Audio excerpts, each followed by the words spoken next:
Oh, yes, and welcome back to another episode of From the Stretch. It's episode number 4, November 14th, 2024. It's Thursday, and this is the end of our first week of shows. We hope you've enjoyed the historic timelines we have given to you over the past 4 days. And of course, we'll be back on Monday with more great current events as they continue to pile up here on the show. And of course, we'll be sharing with you other things as well. We might even expand out to about an hour program if you'd like to, of course, pass along some fantastic current events or anything of the historic part. And if we got some time later on, we'll pick up with the presidents. But I think we've got just enough time to get the 3 historic events of today ready to go on. So why not we just go ahead and start delving in, and let's take a look at what we've got today. Our ticker has us going on here from November 14th, 2024, and we are about 13. In fact, we're two weeks away from Thanksgiving, so that should be fun. Whatever happened on Thanksgiving Day back in the days, we don't know, but we'll definitely give you a special treat on Thanksgiving and Black Friday. In fact, we'll find out when the first Black Friday was ever announced. That would be pretty good. All right, but in the meantime, for this, we go back all the way to 1851 with the Whales of Destiny, the publication of Moby Dick, the classic book. Yes, by Herman Melville. An interesting piece of literature. Was publicized on this day back in 1851 and still is a classic to this day. Then we will jump to 1889 with Around the World in 72 Days by Nellie Bly's Historic Journey. Yes, the pioneering journalist embarked on a daring journey around the world that would capture the imagination of the public and solidify her place in history. So, the expedition aimed to break the fictional record set by Jules Verne's character, Phileas Fogg, who completed a trip around the globe in 80 days. She beat it by 8 days. And then a little space history for you. A little time when we go back to 1969 with a leap back to the moon, the launch of Apollo 12. Yes, marking a significant milestone in the Apollo space program, this mission became the 6th crewed flight in the Apollo program and the second to successfully land humans on the moon. Astronauts Charles P. Conrad and Alan L. Bean piloted the spacecraft, setting off an ambitious journey. So that's our 3 events looking at today, and let's go ahead and share them with you one at a time, as always. This day in history, we love it for you. And of course, all of our information comes from dayinhist.com, where we get all of our information from. The first of which is The Whale of Destiny, the publication of Moby Dick. Yes. Okay.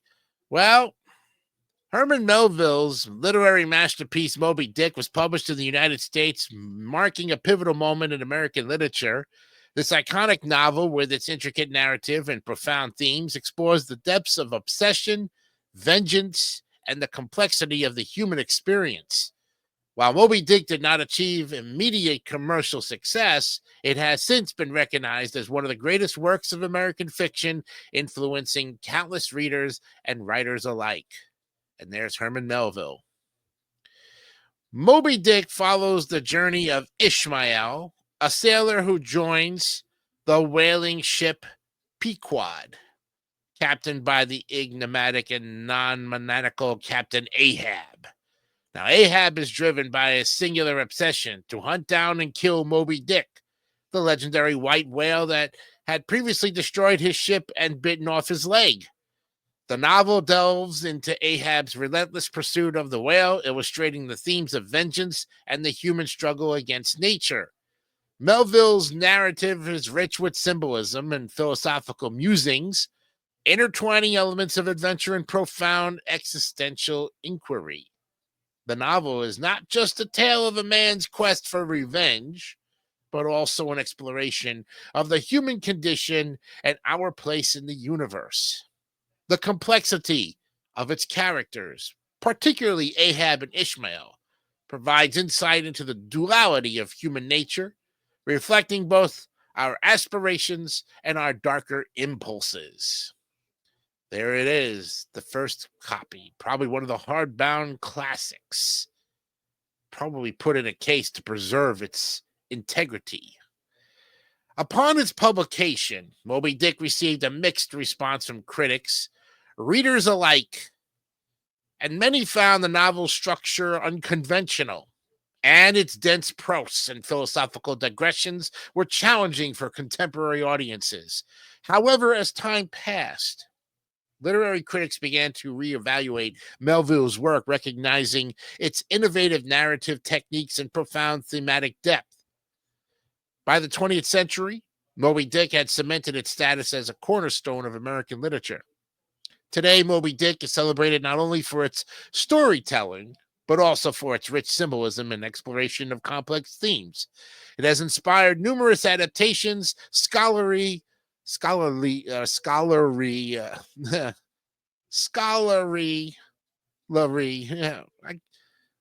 analysis. Why can't they just put scholarly analysis and artistic interpretations continuing to resonate with readers across generations? But must they make the pronunciation so difficult?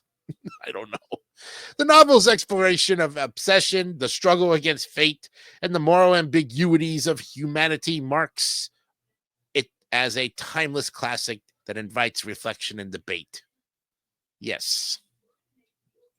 The cultural significance of Moby Dick extends beyond the realm of literature. It has become a part of the American cultural identity. The themes presented in the novel, such as the confrontation with nature and the pursuit of knowledge, resonate with the American spirit of exploration and individuality.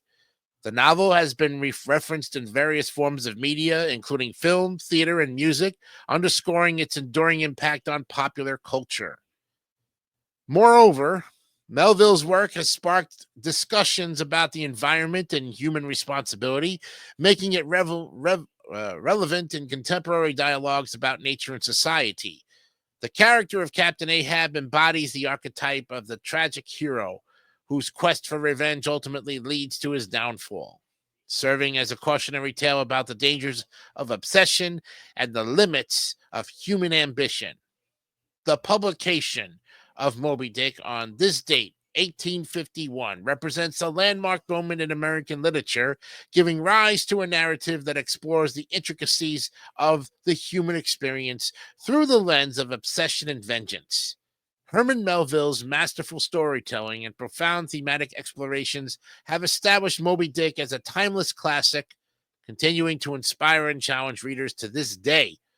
And as we reflect on its significance, we celebrate the novel's role in shaping literary discourse and its lasting impact on our understanding of humanity's place in the natural world. Wow.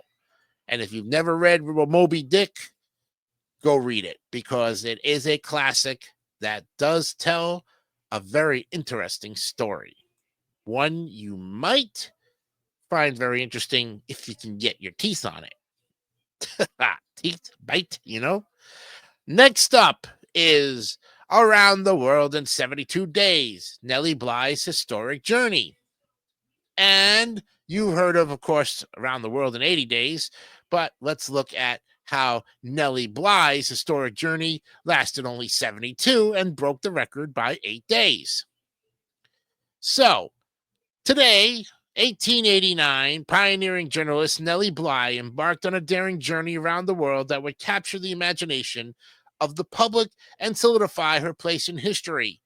Bly's expedition aimed to break the fictional record set by Jules Verne's character Phileas Fogg, who completed a trip around the globe in 80 days. However, Bly's achievement was not just about speed. It represented a significant moment in the history of journalism and women's rights, demonstrating the capabilities and ambitions of women in an era when their roles were often limited. And there she is. Nellie Bly, born Elizabeth Cochran, was a groundbreaking journalist known for her fearless reporting and commitment to social reform. Her idea for the trip around the world was inspired by Verne's novel, Around the World in 80 Days, and her desire to prove that a woman could accomplish such a feat. In a time when women's achievements were frequently overshadowed, Bly sought to challenge societal norms and expectations.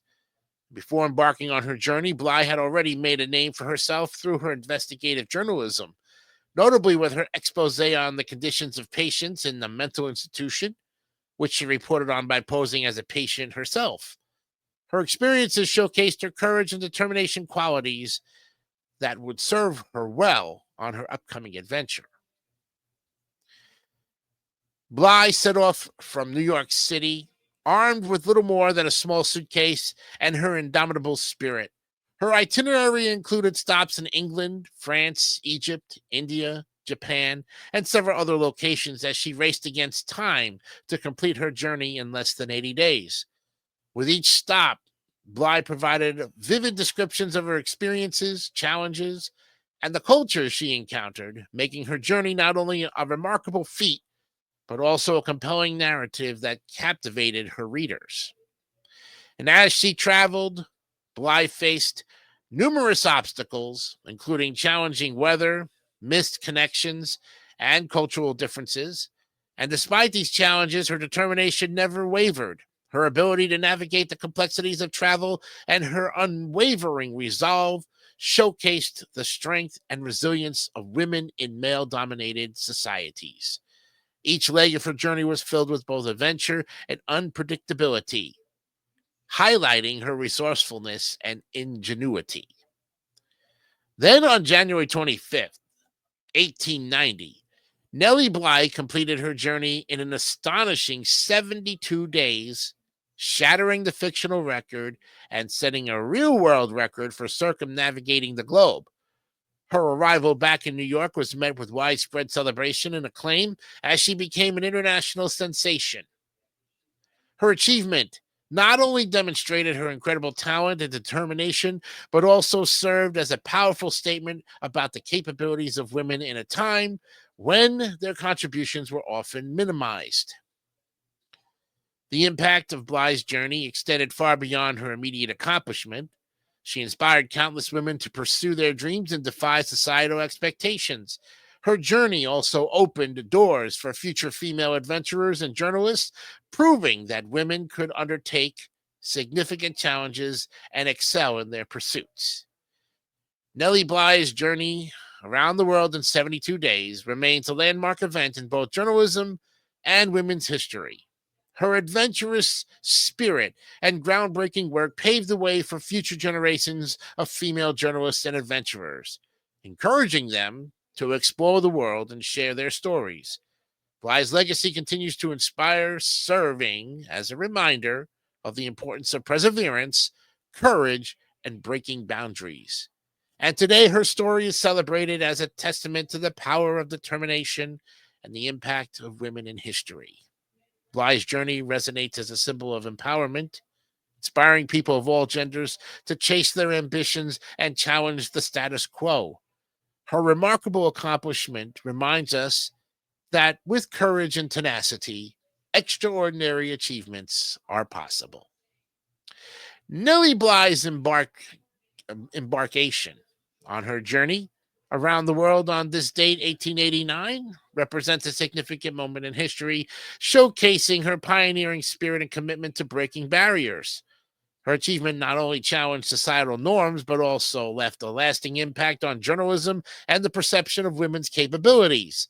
And as we reflect on her journey, her incredible journey, we celebrate her legacy as a symbol of courage and determination in the pursuit of one's dreams. Wow. And she broke the record by 8 days. Whew. What a story, and what a woman that broke all of the barriers that even in those times were pretty tough for the taking. Now, our final story takes us to the moon and back. We're a leap back to the moon, the launch of Apollo 12. Ooh. And this is an interesting space news cast, so let's take a look at it. Yes, a leap back to the moon, the launch of Apollo 12.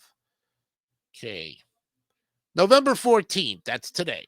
1969, NASA launched Apollo 12, marking a significant milestone in the Apollo space program. This mission became the sixth crewed flight in the Apollo program and the second to successfully land humans on the moon. Astronauts Charles P. Conrad and Alan L. Bean piloted the spacecraft, setting off an ambitious journey that would expand our understanding of the lunar surface and pave the way for future exploration. And the rocket's red glare. Apollo 12's primary goal was to demonstrate the capabilities of lunar landings and to conduct scientific research on the moon's surface. Now, after the success of Apollo 11, which saw Neil Armstrong and Buzz Aldrin make history, Apollo 12 aimed to build on that foundation by exploring a different area of the lunar landscape. The crew, which also included Command Module pilot Richard F. Gordon, was tasked with landing in the Ocean of Storms, a vast expanse on the moon. The mission included a series of scientific experiments designed to gather data about the moon's geology and environment. The astronauts were equipped with a variety of tools and instruments to conduct these experiments, including a solar wind composition experiment and a set of seismometers to measure moonquakes. Their work would not only contribute to the scientific community's understanding of the moon, but also help prepare for future manned missions. Apollo 12 made a successful lunar landing on November 19th of 1969, just 163 meters from the Surveyor 3 spacecraft, which had landed on the moon in April of 67. This precision landing showcased the advancements in navigation and piloting technology since the first moon landing, and upon stepping onto the lunar surface, Conrad famously remarked, "Whoopee, man! They may have been a small one for Neil, but that's a long one for me." And during their stay on the moon, Conrad and Bean spent approximately 8 hours exploring the surface. They conducted experiments, collected rock samples, and even retrieved parts from the Surveyor 3 lander, which provided valuable information about the longevity of spacecraft on the lunar surface. Their findings would contribute to a better understanding of lunar geology and the environmental conditions present on the moon. The Apollo 12 mission was significant not only for its immediate scientific contributions, but also for its role in the broader context of space exploration. Now, this mission demonstrated that the moon could be explored multiple times, which opened the door for additional lunar missions and a deeper understanding of our celestial neighbor. The successful execution of Apollo 12 reinforced public interest in space exploration and demonstrated NASA's growing capabilities. Moreover, let me set that up a little bit. Fix this. Oops, there we go. Okay. Moreover, continuing, the mission underscored the importance of teamwork and collaboration among scientists, engineers, and astronauts. The data collected by the Apollo 12 crew would inform subsequent lunar missions and help shape future explorations of space. The collaboration across various disciplines of it is a testament to the ingenuity and determination that characterizes human spaceflight. Excuse me. The launch of NASA's Apollo 12 mission on this date, 1969, represents a significant chapter in the history of space exploration. The mission not only achieved its goals of landing humans on the moon and conducting scientific research, but also inspired future generations to look to the stars. And as we reflect on the accomplishments of Apollo 12, we celebrate the spirit of exploration and the relentless pursuit of knowledge that continues to drive humanity's journey into space. The legacy of Apollo 12, embodied in the work of astronauts Conrad and Bean, remains an enduring reminder of what can be accomplished when ambition meets innovation. And there you have it, friends. Another great story from the current events of today. And we will look at more the next time we're together. But right now, we're going to go back and look at our series of the presidents and some of the things you might have not known about the 46 presidents that came through. We left off with Martin Van Buren. So let's look at that. Surprising facts of every U.S. president. We started with George Washington, went to Thomas Jefferson. Now, okay, so we're going to be picking up with Martin Van Buren. Okay, let's take a look at that. And we have about 9 minutes before the end of our program. So let's take a look at the 8th president of the United States. That was Martin Van Buren. He was the first president born a U.S. citizen. Unlike the 7 presidents who preceded him, Martin Van Buren wasn't born under the authority of the British Crown. Van Buren was born in 1782, several years after the signing of the Declaration of Independence, and was thus a U.S. citizen for his entire life. While his successor, William Henry Harrison, was also born under British rule, every president of the United States since Harrison has been an American citizen from birth. William Henry Harrison delivered the longest inaugural address. On a cold, wet day in March of 1841, William Henry Harrison refused an overcoat as he delivered his lengthy 8,445-word inaugural address. Harrison died 31 days into his term as president, and while some initially attributed his death to the long, chilly speech, researchers now believe unclean drinking water was the cause of Harrison's fatal illness. But then John Tyler, notoriously dubbed his ascendancy, or his accidency, became president upon the death of William Henry Harrison and served as commander-in-chief from 1841 until 1845. Tyler was the first vice president elevated to the highest office in the land due to such an event, though he served only the one abbreviated term before being succeeded by James K. Polk. And speaking of James K. Polk, between 1845 and 1849, America's 11th president oversaw the largest U.S. territorial expansion of any president of the United States. The United States added upwards of 1 million square miles of land during Polk's time in office, including land that now makes up modern-day Arizona, Utah, Nevada, California, Oregon, Idaho, Washington, New Mexico, Wyoming, Montana, and Colorado. Zachary Taylor. Well, at the 1848 Whig Party convention, delegates nominated former military General Zachary Taylor as their candidate for president, and he was eventually elected to the position. However, Taylor wasn't present at the convention and was nominated without his prior knowledge.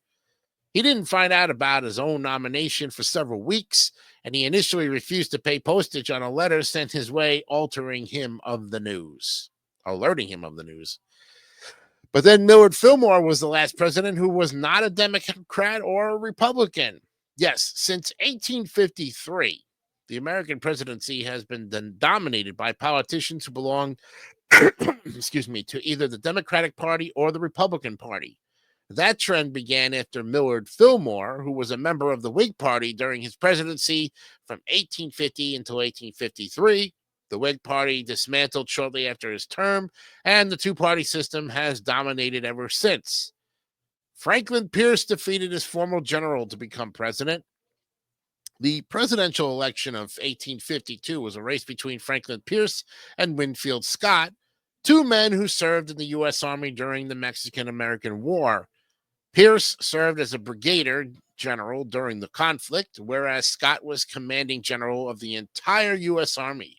And despite Scott's greater military rank, Pierce emerged victorious during the presidential election. Focus now to James Buchanan. He was the only president to remain a lifelong bachelor. Yes, James Buchanan was a lifelong bachelor, the only U.S. president who never married. He was engaged at one point, but his fiancée called off the engagement, after which Buchanan was reportedly brokenhearted and vowed not to marry. Well, during his time in office, the president's niece, Harriet Rebecca Lane Johnston, took on the hostess role, usually filled by a first lady. Abraham Lincoln was the first president to appear on a coin.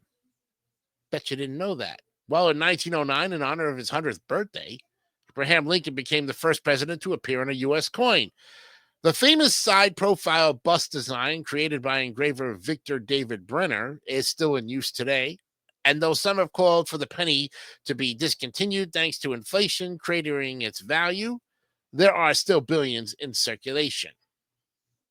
Andrew Johnson was the first president to be impeached.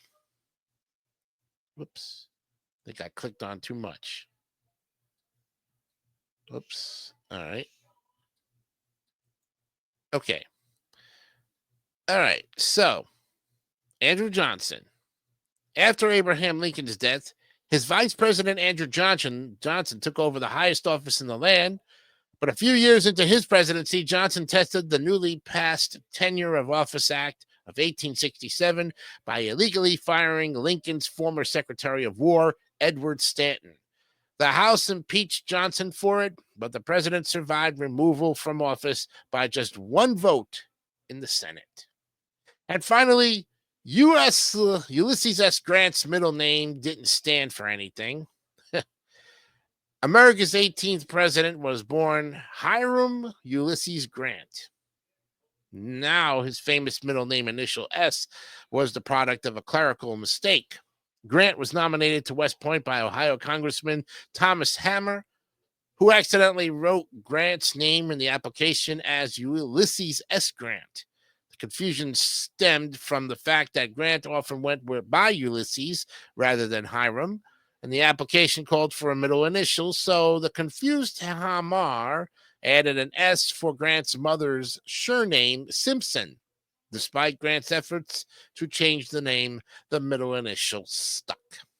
And when we come back, we have time tomorrow, we'll look at more of the rest of the presidents. We'll pick up with number 19, which will then be, of course, Rutherford B. Hayes. Interesting.